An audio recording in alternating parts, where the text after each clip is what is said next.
नमस्कार विद्यार्थियों। आज हम प्राचीन भारत का इतिहास के अंतर्गत गुप्त प्रशासनिक व्यवस्था पर बात करेंगे। प्राचीन भारत के इतिहास में गुप्त वंश का एक विशेष महत्वपूर्ण स्थान था। गुप्त शासकों ने एक विशाल साम्राज्य की स्थापना की और लोकहित पर आधारित एक आदर्श प्रशासनिक व्यवस्था को स्थापित किया। डॉक्टर राजबली पांडे ने लिखा है कि मौर्यों के बाद विदेशी आक्रमणों के शांत हो जाने पर गुप्तों ने एक निश्चित योजना के अनुसार आदर्श शासन व्यवस्था की स्थापना की, जिसमें प्रजा सुखी और समृद्ध थी। गुप्त प्रशासनिक व्यवस्था का जब हम अध्ययन करते हैं तो उसे हम केंद्रीय प्रशासन, प्रांतीय शासन और स्थानीय शासन के अंतर्गत देख सकते हैं। केंद्रीय प्रशासन के अंतर्गत राजा राज्य का सर्वोच्च अधिकारी था और राज्य की अंतिम सत्ता उसी के हाथों में थी। गुप्त शासक बड़ी बड़ी राजनीतिक उपाधियां धारण करते थे, जैसे परमेश्वर, महाराजाधिराज, परम भट्टारक, विक्रमादित्य, महेंद्रादित्य, प्रकाशादित्य, पराक्रमांक, विक्रमांक आदि। गुप्तों से पहले इस प्रकार की उपाधियों का प्रचलन विदेशी शासकों में था और गुप्त शासकों ने भी इसी प्रथा को अपनाया। प्रयाग प्रशस्ति में समुद्रगुप्त को देवता कहा गया है। गुप्त सम्राटों के लिए कई अभिलेखों में परम भट्टारक, परम देवता आदि उपाधियों का प्रयोग मिलता है। गुप्त राजाओं को अति मानवीय गुणों से युक्त दिखाने के उद्देश्य से गुप्त सम्राटों के सिक्कों में इस प्रकार के लेख अंकित मिलते हैं कि पृथ्वी पर अपनी विजयों के साथ ही उन्होंने स्वर्ग का साम्राज्य भी प्राप्त कर लिया था। प्रशासन के अंतर्गत राजा की सहायता के लिए मंत्री परिषद भी होती थी, परंतु उसके कार्यों का विस्तृत विवरण नहीं मिलता है। दो प्रमुख मंत्रियों की जानकारी अभिलेखों से प्राप्त होती है। इनमें संधि विग्रहिक अर्थात युद्ध और संधि का मंत्री या परराष्ट्र मंत्री था, और दूसरा अक्षपटलाधिकृत अर्थात राजकीय कागज पत्रों से संबंधित मंत्री था। राजा के समान ही प्रमुख मंत्रियों का पद भी पैतृक होता गया था। केंद्रीय प्रशासन के अंतर्गत कई सारे विभाग बने हुए थे और कुछ प्रमुख अधिकारियों के नाम मिलते हैं, जिनमें महासेनापति अर्थात सेना का सर्वोच्च अधिकारी था, रणभांडागारिक जो कि सेना के लिए आवश्यक सामग्री जुटाने का कार्य करता था, कुमारामात्य यह आधुनिक आईएएस अधिकारी के समान कार्य करता था, दंडपाशिक जो कि पुलिस विभाग का सर्वोच्च अधिकारी था, और विनय स्थिति स्थापक जो कि न्यायाधीश के रूप में कार्य करता था। इसके अतिरिक्त कुछ और कर्मचारियों के नाम भी मिलते हैं, जिनमें ध्रुवाधिकरण जिसका कार्य भूमि कर वसूल करना था, पुस्तपाल जो कि भूमि के मूल्य का निर्धारण करता था, गोप जो कि गांव की आय व्यय का लेखा रखता था, अग्रहारिक जो कि दान से संबंधित कार्यों की देखभाल करता था, गौलमिक यह वन विभाग का अध्यक्ष होता था, और शौल्किक कर संग्रह का कार्य करता था। अब हम प्रांतीय प्रशासनिक व्यवस्था की बात करें तो शासन की सुविधा के लिए साम्राज्य को अनेक इकाइयों में बांटा गया था और उनमें सबसे बड़ी इकाई प्रांत थी, जिसे देश या भुक्ति कहते थे। गुप्त साम्राज्य के प्रमुख प्रांतों में सौराष्ट्र, एरन या पूर्वी मालवा, अवंती या पश्चिमी मालवा, तीर भुक्ति या उत्तरी बिहार और पुंड्रवर्धन अर्थात उत्तरी बंगाल के नाम मिलते हैं। प्रांतीय शासक को भौगिक, भोगपति, गोप्ता, उपरिक महाराज आदि के नाम से जाना जाता था। प्रांत से छोटी इकाई को प्रदेश कहा जाता था और यह प्रदेश आजकल के डिवीजन की तरह कार्य कर रहा था। इससे छोटी इकाई को विषय कहा जाता था, जो कि जिले के समान थी, और शासन की सबसे छोटी इकाई ग्राम थी। विषय या जिला का मुख्य अधिकारी विषयपति कहलाता था। इसे कुमारा मात्य भी कहते थे। नगर प्रशासन के संबंध में दामोदरपुर ताम्रपत्र से पता चलता है कि विषयपति की सहायता के लिए विषय की राजधानी में एक परिषद, आधुनिक नगर परिषद या नगर पालिका की तरह होती थी, जिसके कुछ सदस्य होते थे। नगर श्रेष्ठिन, जो कि श्रेणियों का प्रमुख होता था। सार्थवाह, जो कि प्रधान मुख्य व्यापारी होता था। प्रथम कुलिक, कारीगरों के प्रधान होते थे। प्रथम कायस्थ, जिले का लेखा जोखा रखने वाला मुख्य लेखक होता था। और पुस्तपाल, भूमि के मूल्य का निर्धारण करने वाला होता था। इस परिषद के कार्यों का विस्तृत विवरण नहीं मिलता, लेकिन भूमि का क्रय विक्रय आदि इसी के माध्यम से होता था। नगर शासन व्यवस्था के अंतर्गत नगरपति या द्रांगिक अध्यक्ष के पद पर आसीन होता था। उसका कार्य नगर में शांति व्यवस्था बनाए रखना, कर संग्रहण, नगर की समृद्धि में वृद्धि आदि होते थे। ग्राम शासन सबसे छोटी इकाई के रूप में जानी जाती थी और उसका मुखिया ग्रामिक या ग्रामाध्यक्ष या भूचक होता था।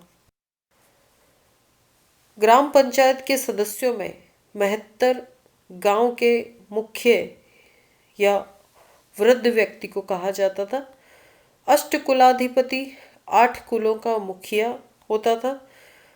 ग्रामिक या जो गांव का प्रबंधक था, और कुटुंबिन या कृषक, ये सभी पंचायत के सदस्यों के रूप में कार्य करते थे। ग्राम पंचायत के कार्यों में ग्राम सुरक्षा का ध्यान रखना, शांति और सुव्यवस्था का प्रबंध रखना, भूमि कर वसूल करना, पारस्परिक वाद विवादों का निपटारा करना, सार्वजनिक हितों के कार्य करना आदि थी।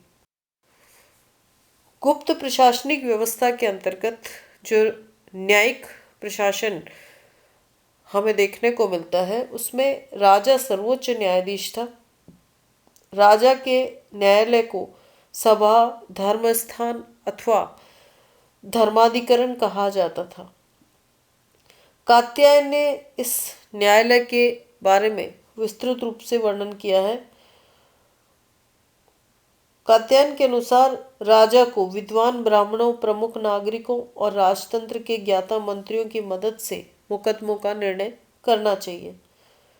नारद स्मृति में गुप्त काल के 4 प्रकार के न्यायालयों का उल्लेख मिलता है: कुल, श्रेणी, गण और राजकीय न्यायालय। प्रथम 3 प्रकार के न्यायालय जनता के न्यायालय थे और चौथा सरकारी था। नीचे के न्यायालयों की अपील ऊपर के न्यायालयों में संभव थी। न्याय विभाग के प्रमुख अधिकारी को विनय स्थिति स्थापक कहा गया है। फाहियान ने जो लिखा है उसके अनुसार गुप्त काल में न्याय व्यवस्था बहुत उदार थी और अपराध कम होते थे। अपराध के अनुसार कम या अधिक अर्थदंड दिया जाता था।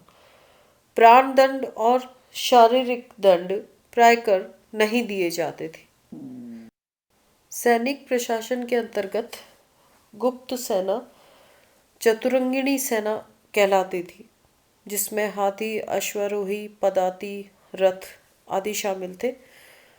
राजधानी में सेना का जो कार्यालय होता था उसे बलाधिकरण कहा जाता था। सैनिक टुकड़ी के लिए चमू शब्द का प्रयोग मिलता है और साधारण सैनिकों के लिए चाट शब्द का प्रयोग किया गया है। सम्राट के पश्चात गुप्त सेना में संधि विग्रहिक प्रमुख अधिकारी होता था। उसे संधि और युद्ध करने का अधिकार था। उसके अधीन महासेनापति या महादंड नायक होता था, जिसे प्रमुख सेनापति भी कहते थे। इसके अतिरिक्त महाअश्वपति जो कि अश्वारोही सेना का प्रमुख होता था, महापीलुपति जो कि गज सेना का प्रमुख होता था, रण भांडागारिक जो कि सेना के लिए खाद्य, अस्त्र शस्त्र आदि की व्यवस्था करता था, महाबलाधिकृत सेना की छावनी और व्यूह रचना का प्रबंध करने वाला प्रमुख अधिकारी होता था। राज्य की आय का मुख्य साधन भूमि कर था, जिसे भाग, भोग या उद्रक कहते थे। यह उपज का 1/6 भाग होता था। भूमि का नियमित रूप से माप होता था और भू क्षेत्रों की सीमा, स्वामी आदि का विवरण रखा जाता था। ऊपरी कर व्यक्तिगत उपयोग हेतु सामान के रूप में जो कर लिया जाता था। हिरण्य, सोने आदि धातु पर लिया जाने वाला कर था। एक और कर था जिसे चाट भाट कहते थे, या यह पुलिस कर भी कहा जाता था। इसके अतिरिक्त आयात निर्यात कर, चुंगी कर आदि कर भी लिए जाते थे। राज्य को वनों, चरागाहों और खानों से भी आय होती थी। व्यापारियों और शिल्पियों पर एक कर लिया जाता था जिसे शुल्क कहा जाता था। फाहियान ने जो वर्णन दिया है उसके अनुसार लेन देन में कौड़ियों का प्रयोग होता था। उपजाऊपन के आधार पर भूमि के कई प्रकार थे। नाल अर्थात खेतिहर भूमि, खिल या परती भूमि, वस्तु अर्थात बस्ती, अप्रहत यानी जो बिना जोती हुई जमीन होती थी, अप्रदा जिससे कि सरकार को कोई आय नहीं होती थी। इस प्रकार दिखाई देता है कि गुप्त काल में राज्य की आय के अनेक साधन थे। राज्य कई प्रकार के कर वसूल करता था और उस समय समृद्ध व्यापार होने के कारण राज्य को आयात निर्यात से भी काफ़ी आय होती थी। आय के कुछ अन्य स्रोत भी थे जिनमें सिंचाई कर, अर्थदंड, सामंती राजाओं से कर, उपहार आदि थे। इस समय व्यापार वाणिज्य से होने वाली आय यद्यपि पहले की तुलना में घट गई थी। इसका मुख्य कारण रोम के साथ होने वाला व्यापार का तीसरी शताब्दी के बाद में काफ़ी घट जाना था, जो कि बाद में रोमन साम्राज्य पर होने वाले हूण आक्रमण के कारण समाप्त हो गया था।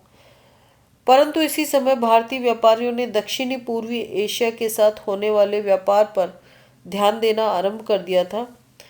परिणाम स्वरूप दक्षिणी पूर्वी एशिया में अनेक भारतीय व्यापारिक केंद्रों की स्थापना हुई थी और इस कारण इस क्षेत्र के साथ व्यापार से होने वाली आय के काफ़ी बड़े भाग से भारत को नुकसान उठाना पड़ा।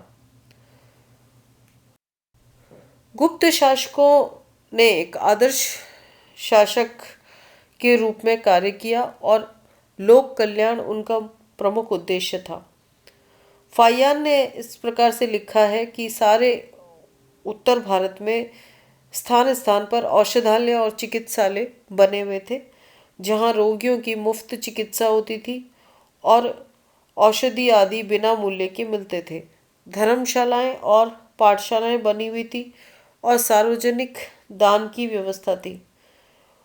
गुप्त शासकों ने आवागमन की सुविधा के लिए सड़कें बनवाई और कृषकों की सिंचाई के लिए उचित प्रबंध भी किया था।